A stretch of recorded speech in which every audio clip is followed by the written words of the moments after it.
All right. So very glad you can make this interview, Jata. Very few couple questions. Okay. So I noticed that you have produced some work over the past couple years in like your designs for Lighthouse Australia, as well as some work you have produced at what you study at right now. And for my first question, I wanted to ask, can you take me through your typical production process from idea development to final presentation? I've been doing this since pretty much 2013.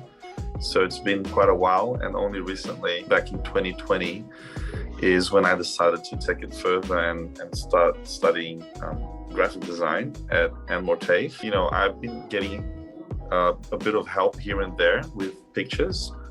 And what I've noticed is it's interesting to use images from, because in my case, it's the church, right? So I promote the church, the banners, the posters, the videos that I do. It's mostly for church. So what I've been doing recently more is using images that we take and adding those in the background on the banners rather than going to Google Images or Pexels or Unsplash. So what I do pretty much, there's a lot of events happening at church. As you know, I take care of three Instagram and Facebook and YouTube pages of 3 different churches and the Lighthouse. I think that one of the hardest things is to get inspiration, right? You've got to be on top of what's trending, on top of the design, the color palettes. I think it's 50-50. 50% is getting the inspiration, and the other 50% it's bringing that to life. Yeah, I usually go on Pinterest, websites such as Pinterest, Behance, and I just try to get as much as I can. I go through different designs, and I look into it better in new tabs. I open new tabs, and I just try to, I wouldn't say recreate it completely, but to get inspired by some of the stuff that I see on Pinterest. Right. Very good. Very like that. But another question. So I'm going to share my screen with something that you've done, and I want you to guide me through everything that happened to make that product possible. So if you could please look over here. Oh yeah.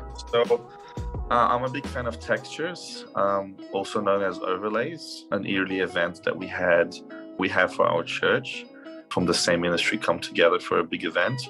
I'm a big fan of minimalistic design.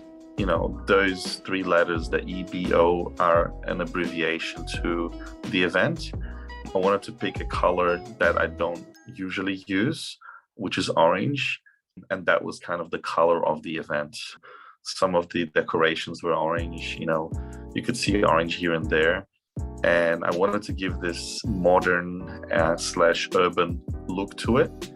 Because this event happened in Sydney, and Sydney is a pretty urban city, and we had people coming from Queensland and Melbourne and all over Australia. So yeah, big fan of black and white images. I'm a big fan of images in banners and posters. You know, so the logo probably took me about 3 hours to create, and this poster took me about maybe over an hour to put together, because I already had something in my mind. I've been thinking about it for quite a while. So when I started, I kind of knew what I wanted to do with it. I have used City City on the bottom. That was from another project of mine. So I had that saved as a PNG, and I just put everything together. So yeah. All right, that's very, very good. Very good, Jata. Now, for my last question, where do you see this industry of graphic design in 10 years' time? That's interesting, because I don't know if you've heard recently, there's this, I think, app or website that's where you type down what you want, and the AI pretty much recreates what you write down. Have you seen that? Oh yeah, AI. You can make a lot of things with like certain apps. You just type in, you put in a couple words, and the AI makes an image for you. Honestly, people will be able to tell, you know, when what you've been doing was through Canva. You know, I don't know if you heard of Canva. If you work for a big company, or if a big company publishes things, you know, you can tell if it has been professionally done or not. I don't know how long that will still last for. Hopefully graphic designers will be quite useful still. But in 10 years, man, I think in 10 years, gosh, things have changed so fast.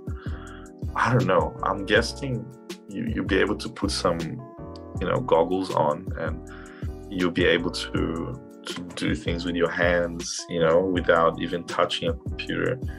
But the industry, I think the industry will be more competitive, definitely. I guess that's it, more competitive and with technologies that we cannot imagine.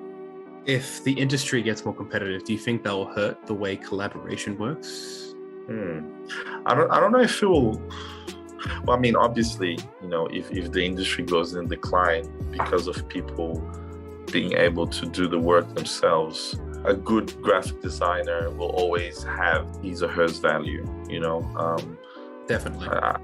I just think that maybe, because you do know that like a lot of graphic designers, they are hired from overseas because it's way cheaper, I don't know what will happen to graphic designers that, maybe don't have a proper qualification. But it's a challenge. It's definitely a challenge. You have to kind of believe in yourself. You have to believe in your work, and you have to be firm with your position, because otherwise people will always try to run over you. That's with industry. So yeah, before you convince someone of something, you have to be convinced of that yourself. So if people ask you, why are you charging so much? Why is it gonna take that long? You have to have the answers to be able to give them to people. Otherwise, they'll think that you're trying to, scam them or something. Okay. Well, thank you for your time. All of my questions have been answered. Thank you again. You've been a great help. I really like your take on the creative industry, as well as your processes and development ideas for your graphic design projects. It all looked very fascinating, and I'm very hoping to see more of it in the future. I'm going to end it there. Again, thank you for your time, and I'll see you later.